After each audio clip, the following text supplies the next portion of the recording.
Good evening. In this historical sketch, we will cover an episode and a moment of relatively recent history. An episode that is probably unknown or at least forgotten by a good proportion of the American population. And I refer to Sacco and Vanzetti. Sacco and Vanzetti were two Italian immigrants who became anarchists and who were executed on the electric chair in 1927 after a kangaroo trial, executed for a crime that they did not commit. And to cover the trial itself would be long and not particularly instructive. Instances of people condemned to death who were innocent are unfortunately not unusual. And it is estimated that about 10% of people condemned to death in the United States are innocent. And the point here, as you know, is that if a prosecutor calls for a death sentence of a defendant and the defendant is found innocent, the prosecutor has lost. For him, the innocence or guilt of the defendant is really irrelevant as long as he wins. And this frame of mind and attitude reverberates, or rather is reflected at large throughout the land. And it generates a reservoir of simmering hatred aimed at an elusive target, eventually finding victims among those who are least responsible for this state of affairs. And then people wonder why mass shootings are so frequent. Sure, the mass murderers are mad, but they do not become mad in such consistent numbers, at least I think, were it not for some fundamental reasons that cannot be discussed without being accused of political incorrectness or of being anti-American or similar. But I digress, as usual. In the case of Sacco and Vanzetti, in 1947, 20 years later, Eleanor Roosevelt and even Albert Einstein offered the state of Massachusetts a plaque of Sacco and Vanzetti made by the sculptor of Mount Rushmore, Gutzon Borglum. And finally, Massachusetts Governor Dukakis declared August 23, 1977, Sacco and Vanzetti Day, stating that the atmosphere of the trial and appeals were permeated by prejudice against foreigners and hostility towards unorthodox political views. What I would like to cover in our sketch is the background of these two Italian immigrants, the origins and the causes of anarchism, and to bring, if you like, another perspective to the phenomenon of immigration, at least what drew the immigration wave around the beginning of the 20th century. And to do this, let's keep note of some important points. One, the so-called Industrial Revolution of the 19th century had ravaged Europe, and there is no need here to explain it for anyone who has read one of Dickens' novels about labor practices and living conditions in London. There's no need reminding it. Attempts at revolution, especially the Commune in Paris of 1870, were ruthlessly put down by the authorities and their army. And there was a new wave of nationalist states in Europe that had even aggravated the situation. Now, conscriptions in the states was obligatory in just about, as I said, in every country. And the new generations were taught to hate their neighbors across the border. And this condition was profit heaven for the armament industry, which, like then and like now, made a few people rich and the majority poorer. Now, while the conscripts were forced to put their lives on the line to ensure that the military-industrial complex, as we would say today, would thrive, this was the situation. A significant change, usually overlooked by history books, is that in order to have a modern army, it was necessary that the soldier should have a minimum of education, that is, being able to read and write, to read the instructions. Therefore, elementary education was made compulsory across Europe for all, rich and poor. With the increase of education, there increased the percentage of those who did not stop at reading what they were compelled to read at school, but expanded their interest in subjects which today we would class under the heading of, if you like, sociology. And there is a common conception and assumption that the wave of immigrants responded in mass to the appeal inscribed on a plaque at the base of the Statue of Liberty, in particular the lines, "Give me your tired, your poor, your huddled masses yearning to breathe free, the wretched refuse of your teeming shore. Send these, the homeless, tempest lost to me, I lift my lamp beside the golden door." Now, many immigrants could have been described as poor, though the standards of poverty have never been accurately investigated. But if they were poor, they were at least able to purchase a ticket for the Atlantic crossing, which, relatively speaking, was not cheap. Also, there are two usually overlooked factors in the history of immigration as regards the United States. One is the sense of adventure that prompts especially young people to experience life in a place completely different from what they are used to. In this respect, education, and even elementary education, helps to promote this desire. The second point is that the United States at the beginning of the 20th century, in particular, still basked, if we can use the metaphor, basked in the sunshine of the legends surrounding its very formation. The legendary Declaration of Independence, this legend being further enhanced by news of the gold rush, by the fabulous wealth of the so-called robber barons. But in the enthusiastic mind of youth, reality and details give way to dreams. In other words, the US suggested ideas of fortune available to everyone willing to work. And this set of ideas was facilitated by the fact that ever since independence, America had become a mirror on which Europeans, at least those who could read and write, a mirror onto which they could project their expectations. Unsaid, but assumed, was the idea that all these fantasized fortunes were possible due to the egalitarian spirit built in the very words of the Declaration of Independence. And no one at the time meditated on the meaning of the Declaration of Independence. That is, while all men were created equal, the notion did not include blacks who were not considered humans, Indians who were not white, the poor who were not rich, and of course the women who were not men. Nor it was considered, across the ocean that is, that the Constitution replaced the old authority by a new one, the old monarchical ruling by a ruling class, by a new republican ruling class resting on property and social distinction, and eventually even on heredity, too, as much as the old one class had done. But there was a difference, namely that Americans could not admit the hereditary and social distinctions on which their society, like other societies, was based. And this created a chasm between theory and practice, between what immigrants imagined and what immigrants found.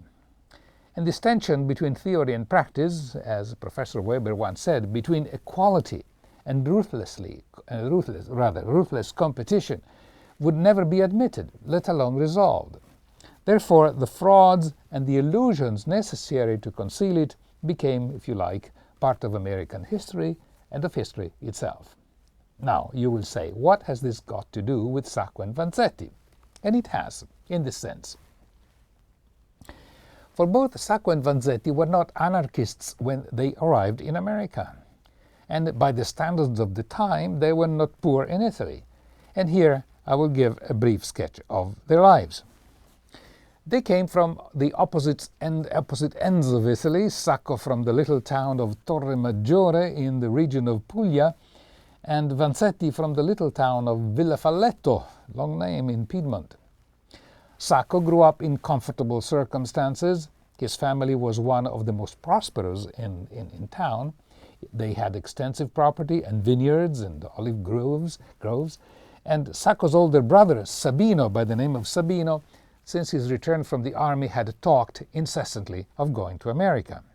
Now, the younger Sacco of our story heard of America through the narrative of his brother, and notwithstanding their father's regret at their leaving, both left for America in 1908 in search of freedom, opportunity, and adventure. But the pace of America for the older brother, Sabino, proved too hectic. After a year and a half of assorted jobs, Sabino returned to Italy and to his father's farm, and even became the socialist mayor of the town, Torre Maggiore. The Nicola Sacco of our story remained in America and learned to become an edge trimmer, and found employment in a shoe company in Massachusetts, where he was found an excellent and well-respected worker. I now turn to the other character in the story, Bartolomeo Vanzetti, or Tumlin, as his name was pronounced in the Piedmontese language or dialect, whatever, Tumlin. Vanzetti's father, Giovan Battista, had himself emigrated to America, he too attracted by the legend and appeal that the country had developed, as I mentioned before. The father traveled as far as California, and he might even have remained in America had not his father, that would be Bartolomeo Vanzetti's grandfather, called him back to Italy, to Piedmont, to take care of the family business, again, agriculture. The house, as you can see, was more than decent. The Vanzettis were among the most respected families in the community.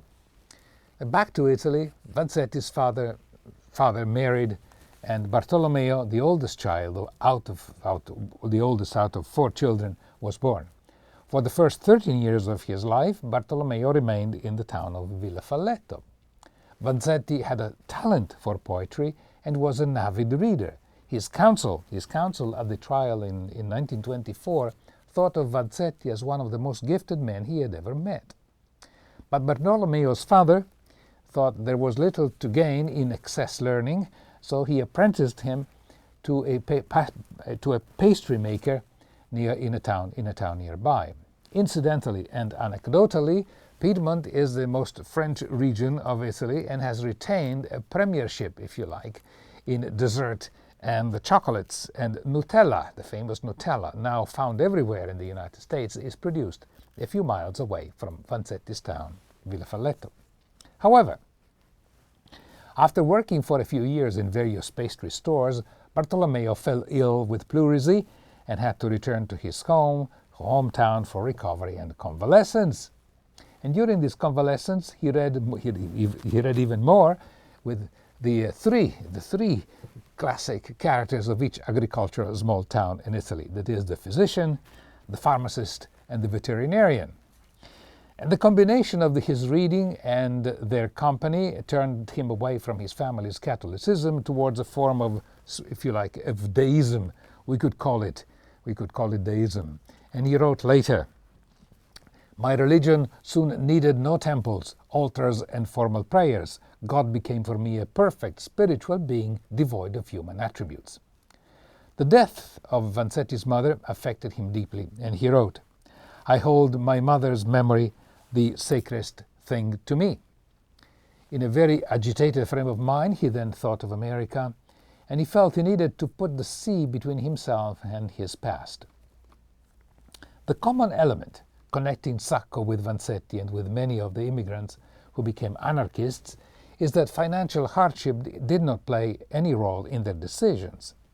Vanzetti wrote to Governor Fuller of Massachusetts before his death and said, "There was no economic necessity for either of us," meaning himself and Sacco, "to come to this country. We came because we heard that it was a land of freedom, not merely to gain wealth, for which we cared little, but freedom of the mind and ideas.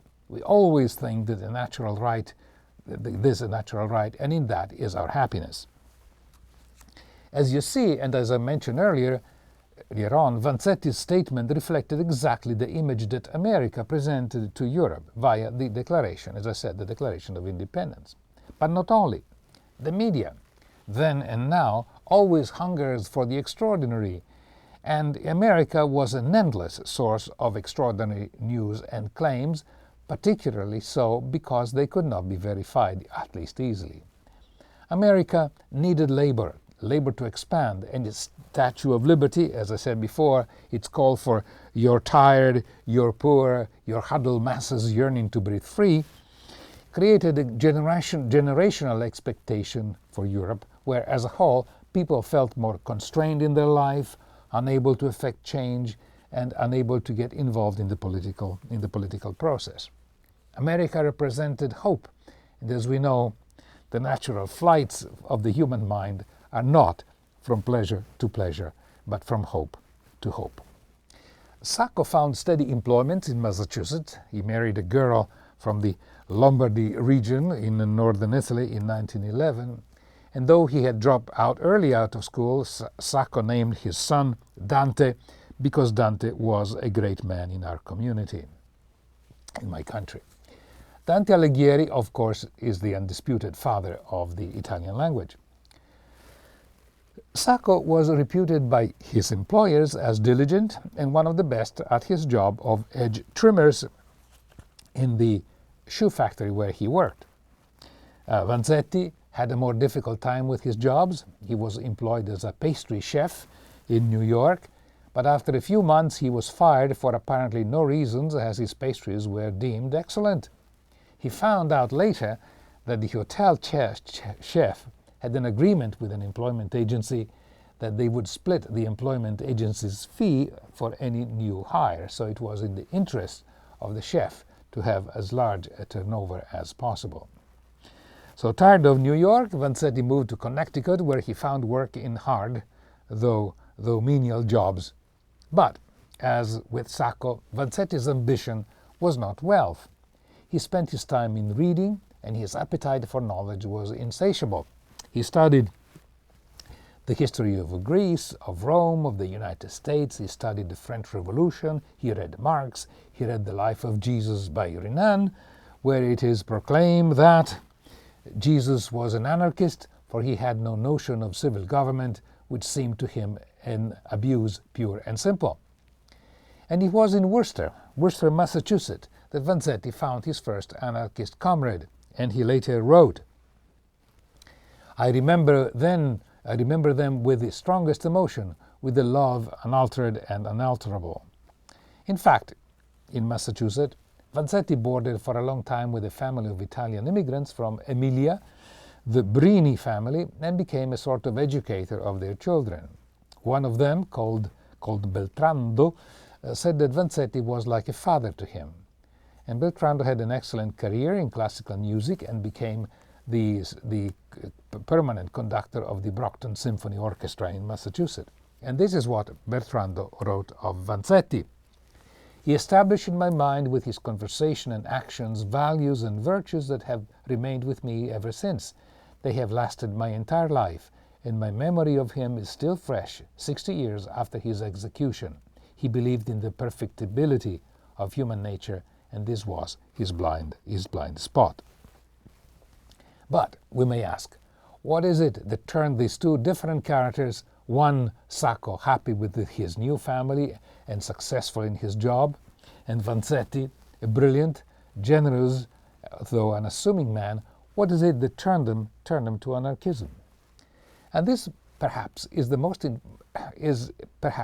interesting aspect of the life and of the tragic ending of these men who became the most known symbols of anarchism. Anarchism in America started in the 1880s, and several groups were quickly formed. What triggered the formation of this group was the Haymarket Affair and the Haymarket Massacre of 1886-1887. This Haymarket Massacre or riot was the aftermath of a bombing that took place at a labor demonstration on Tuesday, May the 4th, 1886, at the Haymarket Square in Chicago. It began as a peaceful rally in support of workers, and there was a turmoil, and in the reaction to the killing of several workers the previous day by the police, an unknown person threw a dynamite bomb at the police. The bomb blast and the following gunfire resulted in the deaths of several police officers and of at least 4 civilians. A score of others were wounded, and the internationally publicized legal proceeding that followed, 8 anarchists were convicted of and executed. The evidence was that one of the defendants may have built the bomb, but none of those on trial had thrown it. 8. 7, as I said, were sentenced to death, and 1 to a term of 15 years in prison. The unfairness of the proceedings, the savagery of the sentences, the character and bearing of the defendants, all this foreshadowed what happened a generation later with Sacco and Vanzetti. And all this fired the imagination of young idealists, Italian and otherwise. These first martyrs of anarchism gained many converts to the movement. Another contribution to anarchism was the arrival from Italy of a series of distinguished anarchists and speakers. Interestingly, and almost impossible to imagine today in our current ideological climate, these anarchist leaders did not come from poor families and, like Sacco and Vanzetti, were fired by the ideal of the, believe it or not, of the brotherhood of man. Further contributing to anarchism was the conditions in which immigrants found themselves in places such as New York, Chicago, and other big cities.